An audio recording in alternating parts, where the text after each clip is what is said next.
और इस मौके पर ईरान से दो खबरें आई हैं। दोनों खबरें ऐसी हैं जिन्होंने मिडिल ईस्ट की इस जंग का, मिडिल ईस्ट के समीकरण को पूरी तरह से बदल कर रख दिया है। मैं सीधा खबरों पर आना चाहूंगा, बेहद अहम खबरें। देखिए, अमेरिका के कुछ अखबारों ने एक खबर छापी। खबर आपने पढ़ी ही होगी कि डिएगो गार्सिया पर ईरान ने मिसाइल दागी है। पहले खबर क्या छपी और ये क्यों महत्वपूर्ण और मैं ये क्यों कह रहा हूं कि ये बेहद अहम है, इसको मैं आपको बताऊंगा। देखिए खबर क्या छपती है। Iran fire 2 intermediate range ballistic missiles at Diego Garcia, a joint US UK military base in the middle of the Indian Ocean, according to multiple US officials. खबर ये आई, वॉल स्ट्रीट जर्नल ने खबर छापी कि ईरान की तरफ से 2 missiles fire की गई हैं डिएगो गार्सिया पे। डिएगो गार्सिया कहां है? हिंद महासागर में है।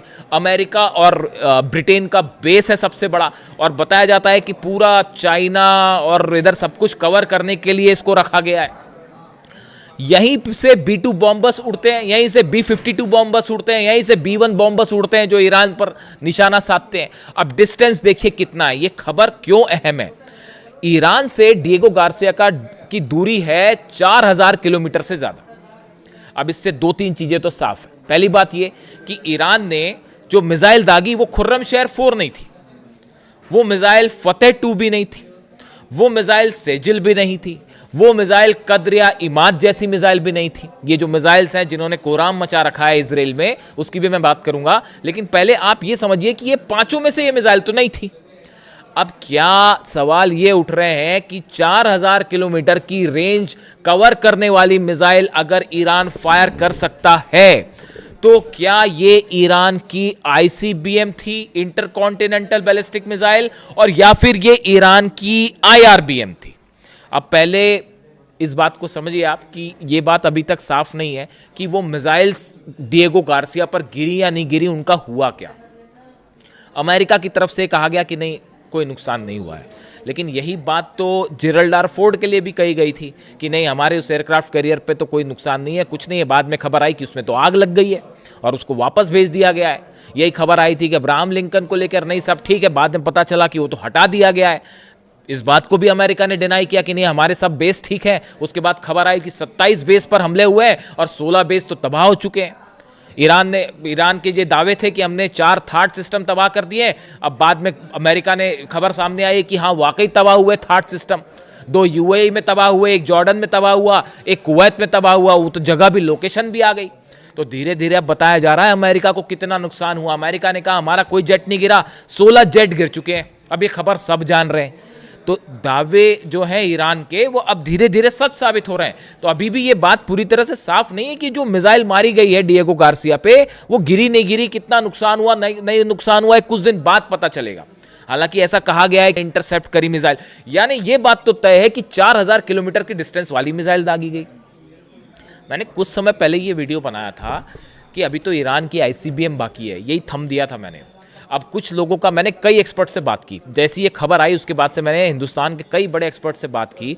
मैंने उनसे कहा कि आपको क्या लगता है कि ये क्या है। सबका कहना ये था, पूरा अमेरिका हैरान है, पूरा यूरोप हैरान है, पूरे दुनिया भर के मिसाइल एक्सपर्ट्स हैरान है कि साहब 4000 किलोमीटर की रेंज वाली मिसाइल ईरान ने दाग दी। ये तो होना ही था, इसका कोई, मैंने तो पहले ही कहा था, मुझे तो कोई आश्चर्य नहीं होगा। वो जो मिसाइल फायर की गई थी तेहरान से, जो कि रूस को क्रॉस करती हुई साइबेरिया में जाके गिरी थी, वो फिर क्या था? वो आईसीबीएम था। और इसकी मुहर अब लग चुकी है कि ईरान के पास 4000 किलोमीटर की रेंज वाली मिसाइल है, उससे ज्यादा वाली मिसाइल है। अब ये वही आईसीबीएम थी या अभी उस आईसीबीएम का एक छोटा वर्जन था, ये भी अभी पता चलेगा। लेकिन ये तय है कि ये बड़ा गेम चेंजर है। देखिए, इसी वजह से ब्रिटेन ने अमेरिका की मदद करने से मना कर दिया, फ्रांस ने मना कर दिया, जर्मनी ने मना कर दिया, इटली ने मना कर दिया, इसी डर की वजह से। क्योंकि ये देश समझ रहे थे कि कहीं ऐसा ना हो कि मिसाइल फिर लंदन पे गिरनी शुरू हो जाए, फिर पेरिस पे गिरनी शुरू हो जाए, फिर पता चला जर्मनी पे भी गिर रही हैं, इटली पे भी गिर रही हैं। उन सब ने कहा भैया हम डोनाल्ड ट्रंप के साथ नहीं है, हम इस हमले में शामिल नहीं होंगे। वो यही वजह थी। ईरान ने कहा था अगर आप मदद करेंगे तो फिर यूरोप पर भी सीधे हमले होंगे, इसीलिए वो साथ नहीं दे रहे थे। और अब डोनाल्ड ट्रंप बौखलाए हुए हैं, कह रहे हैं कि नाटो तो हमारा साथ नहीं दे रहा और नाटो कायर है और ऐसा वैसा पता नहीं तमाम बातें कह रहे हैं। वो आपस में भिड़े हुए हैं। इस मिसाइल ने पूरा समीकरण बदल कर रख दिया है। और इसी का परिणाम आप जानते क्या है? फौरन तुर्की के पास जर्मनी से निकाल के नए पैट्रियट सिस्टम लगाए जा रहे हैं, ताकि अगर ईरान ने कहीं यूरोप पर मिसाइल फायर कर दी या अमेरिका के नए बेसिस पर मिसाइल फायर कर दी और उनकी रेंज 5000 और 4000 किलोमीटर से ज्यादा वाली हुई, तो उसे कैसे रोका जाएगा। और अगर कहीं वाकई आईसीबीएम निकल आई और वो न्यूयॉर्क और वॉशिंगटन की तरफ फायर हो गई, तो रास्ते के जितने डिफेंस सिस्टम है उनको मजबूत किया जा रहा है, भाई रास्ते में उनको रोका जाए। पेट्रियट लगाए जा रहे हैं, नए थार्ड सिस्टम लगाए जा रहे हैं, और तुर्की में तो फौरन भेजा गया है, जर्मनी से हटा के पेट्रियट यहां भेजा गया है कि भाई अगर फायर हो जाती मिसाइल तो बीच में रोका जाए, वरना भयंकर तबाही हो जाएगी। वो जो सरप्राइज कह रहा था, ईरान की आर्मी बार बार कह रही थी कि अभी सरप्राइज मिलेगा, वो सरप्राइज अभी मिलने शुरू हुए हैं, अभी तो शुरुआत है ये। अभी तो वो अरब वाला मामला और इजराइल वाला मामला निपट रहा था। इजराइल में भी बीती रात जबरदस्त हमले हुए हैं, और जो नई जानकारी आई है इजराइल से मैं आपको दूंगा, आप सुन के हैरान रह जाएंगे। मतलब ऐसी जानकारियां हैं, मतलब मुझे भी यकीन नहीं हुआ कि इतना सिस्टमेटिक काम कैसे हो सकता है। मैं भी हैरान रह गया। मैं तो ईरान पर एक एक चीज पे वीडियो बनाता हूं, और एक एक चीज मैंने आपको बताई थी। अब आज देखिए वो सच साबित हो रही है। बना बना के, मतलब मैंने इतने वीडियो बनाए, हर बार कहा कि भैया खतरनाक मिसाइल्स हैं, खतरनाक ड्रोन है, आईसीबीएम भी है। अब वो देखिए वो एक एक चीजें निकल के आ रही हैं सामने। अब हुआ ये कि ये जब मिसाइल फायर हो गई, उसके बाद ये माना जा रहा है कि अब जो है वो टारगेट कहीं बड़े होंगे। डिएगो गार्सिया पे 2 ही मिसाइल फायर हुई थी। अब देखिए इस बात को समझिए, क्यों ये ईरान की मिसाइल थी, ये रूस की मिसाइल नहीं हो सकती, और ओरेशनिक नहीं हो सकती, ये चाइना की कोई डांगफेंग सीरीज की मिसाइल नहीं हो सकती। क्यों? क्योंकि जब मिसाइल गिरती है तो उससे कमोबेश ये पता चल जाता है कि ये कौन से देश की मिसाइल है। रूस कतई नहीं चाहेगा कि वो ओरेशनिक मिसाइल ईरान को दे और बोले कि इसको फायर करो। कतई नहीं चाहेगा कि भाई अमेरिका को ये बात पता चले कि ओरेशनिक मिसाइल रूस ने दी है ईरान को, वो फायर हो रही है। चाइना भी नहीं चाहेगा कि डोंगफिंग मिसाइल फायर हुई। इसका मतलब ये ईरान की बनाई हुई मिसाइल थी। वैसे ईरान को मिसाइल के मामले में किसी की ज़रूरत नहीं है, लेकिन फिर भी ऐसा कहा जाता है कि रूस ने अपनी मिसाइलें दी हैं और चीन ने मिसाइल दी है। ये बात साबित हो चुकी है। 4000 किलोमीटर से ज़्यादा की मिसाइल है ईरान के पास। 2 मिसाइल फायर की गई है, और ये तो ट्रेलर था सिर्फ। अभी आईसीबीएम हो सकता है और भी फायर हो जाए।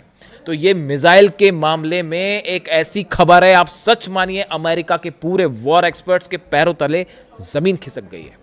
इसीलिए पैट्रियट सिस्टम भेजे जा रहे हैं, नए लगाए जा रहे हैं फटाफट तुर्की में और आसपास, ताकि कहीं यूरोप मिसाइल ना चली जाए और कहीं अमेरिका पर कोई मिसाइल फायर ना हो जाए।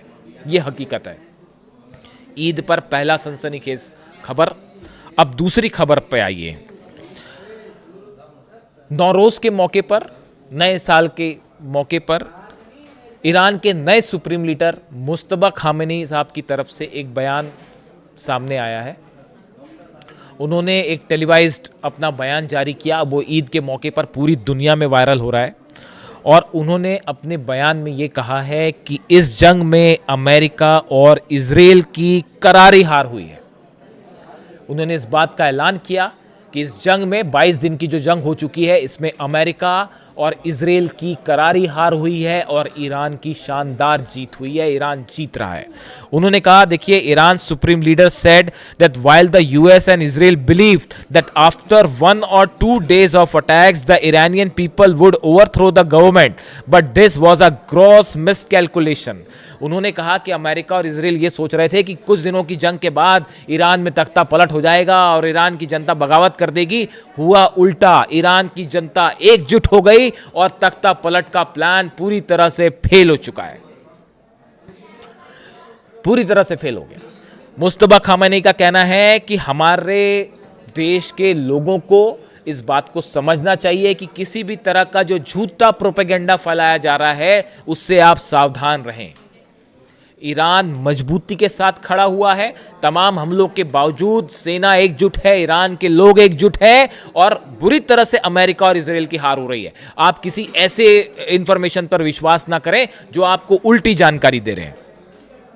उन्होंने कहा कि हमारे लोगों ने चौराहों पर अपनी मजबूती से एक मजबूत किला बना लिया है और दुश्मनों को करारा जवाब दिया है। उन्होंने कहा, इतने हमलों के बाद जो ईरान की जनता सड़कों पर है, ये हमारा सबसे मजबूत किला है और इसको कोई नहीं ढा सकता।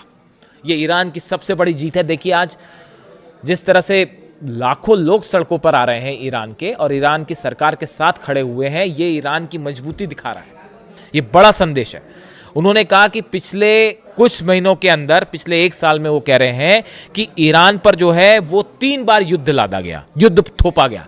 पहला युद्ध जून में था जब अमेरिका ने और इजराइल ने हमले किए, जो कि 12 दिन की जंग थी और उसमें 1000 नागरिकों को शहीद किया गया। वो पहली जंग थी। उसके बाद वो कह रहे हैं कि दूसरे जो जंग थी वो तख्ता पलट की कोशिश थी, जो अमेरिका और इजराइल की साजिश थी कि किसी तरह से तख्ता पलट हो जाए। और जनवरी में जो प्रदर्शन हो रहे थे, जो फंडिंग की गई और तमाम तरह की हिंसा फैलाई गई, वो दूसरी जंग थी। उसमें भी ईरान जीता और तख्ता पलट की साजिश फेल हो गई, उन्होंने बताया। और अब ये तीसरी जंग है, ये जो हमले इस बार हो रहे हैं और ये जंग चल रही है और 22वें दिन में पहुंच गई है। कहाँ तो कहा जा रहा था कि 2 दिन और 3 दिन में ऐसा हो जाएगा, वैसा हो जाएगा। 22 दिन बाद अब ईरान भारी पड़ रहा है। पूरे दुनिया की इकोनॉमी को ईरान ने हिला रखा है। और उन्होंने कहा कि ये तीसरी जंग है जिसमें हम जीत रहे हैं। उन्होंने जो लोग शहीद हुए हैं, ईरान के जितने आम नागरिक शहीद हुए हैं, बेटियां शहीद हुई, 165 बच्चियां शहीद हुई, उनको, उनके परिवारों को, सबको उन्होंने श्रद्धांजलि देते हुए उन सबको शहीद करार दिया। और उन्होंने कहा कि इन्होंने ईरान के लिए अपनी कुर्बानियां दी हैं। ये बात उनकी तरफ से कही गई। उन्होंने ये भी कहा कि अब ये एक इकोनॉमिक जंग है, आर्थिक जंग छिड़ी हुई है ये, और लंबे समय से चली आ रही है। और हम अब कोशिश करेंगे कि आने वाले दिनों में ईरान आर्थिक रूप से और मजबूत हो। हम वो फैसले लेंगे जिससे ईरान आर्थिक मजबूती की ओर आगे बढ़े, इस जंग को पीछे छोड़ते हुए। देखिए, उनके इस बयान में अली खामेनी साहब की झलक दिखाई दे रही है। अली खामेनी साहब हमेशा चाहते थे कि ईरान एक मजबूत ईरान हो, आर्थिक रूप से मजबूत ईरान हो, जंग के बावजूद तेज़ी से आगे बढ़े। अब उसी तरह की बात जो है अली खामेनी साहब के नक्शे कदम पर जो है उनके बेटे भी आगे बढ़ रहे हैं, नए सुप्रीम लीडर भी आगे बढ़ रहे हैं। उन्होंने भी यही कहा है कि हमारी पूरी कोशिश होगी कि आने वाले दिनों में ईरान एक बार फिर तेज़ी से आर्थिक मजबूती की तरफ आगे बढ़े। देखिए, अली खामेनी साहब का चूँकि जिक्र हो गया है बीच में, मैं बस यही कहना चाहूँगा कि आज जो ईद है वो खामेनी साहब के बिना है, और ये बहुत दुखद है इसके बारे में कुछ भी कहना। लेकिन एक बात ये भी कहने का मन है कि देखिए अली खामेनी साहब, आज आपका ईरान शान से जीत रहा है। बस मैं यही कहना चाहूँगा। खैर, हम आगे बढ़ते हैं। ईरान से एक और अहम खबर आई है, एक और बड़ी खबर आई है, वो है एटम बम को लेकर। देखिए, पिछले 2-3 दिनों से मैं खबरों पर नज़रें बनाए हुआ था। एक बार देखिए फिर से जो ईरान के राष्ट्रपति हैं मसूद पेजेश्कियान साहब, इनकी तरफ से बयान आया है। उन्होंने नौरोज़ के मौके पर उन्होंने भी जो है एड्रेस किया, और उन्होंने ये कहा कि ईरान जो है किसी तरह का न्यूक्लियर एटम बम जो है वो नहीं बना रहा था। और अली खामेनी साहब ने चूँकि ये कहा था कि ये वेपन ऑफ मास डिस्ट्रक्शन है, हम इसे नहीं बनाएंगे, तो ईरान ने कभी ये कोशिश नहीं की एटम बम बनाने की। ये बात उनकी तरफ से कही गई। इसी तरह की बात नए सुप्रीम लीडर की तरफ से भी कही है कि ईरान ने कभी जो है वो एटम बम बनाने की कोशिश नहीं की और हम एटम बम नहीं बना रहे थे। उनके इस बयान को लेकर तमाम दुनिया के एक्सपर्ट्स जो हैं वो अब 2 राय रख रहे हैं, 2 तरह की राय रख रहे हैं। मैं दोनों तरह की राय आपके सामने रख देता हूं।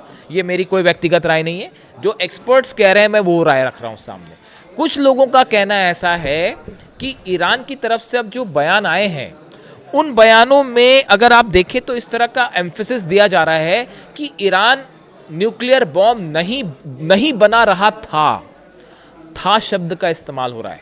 क्या ये इस बात का इंडिकेशन है कि अब इन जंग के हालात के बीच, जब सुप्रीम लीडर को असैसिनेट किया गया, उनको शहीद किया गया, अली लारिजानी साहब को शहीद किया गया, 165 बच्चियों की जान ली गई, तमाम आम नागरिकों पर हमले हुए, हजारों लोगों को कत्ल किया गया, तो उसके बाद क्या अब ईरान ने यह फैसला कर लिया है कि अब वक्त आ गया है एटम बम बनाया जाए और एटमी परीक्षण किया जाए?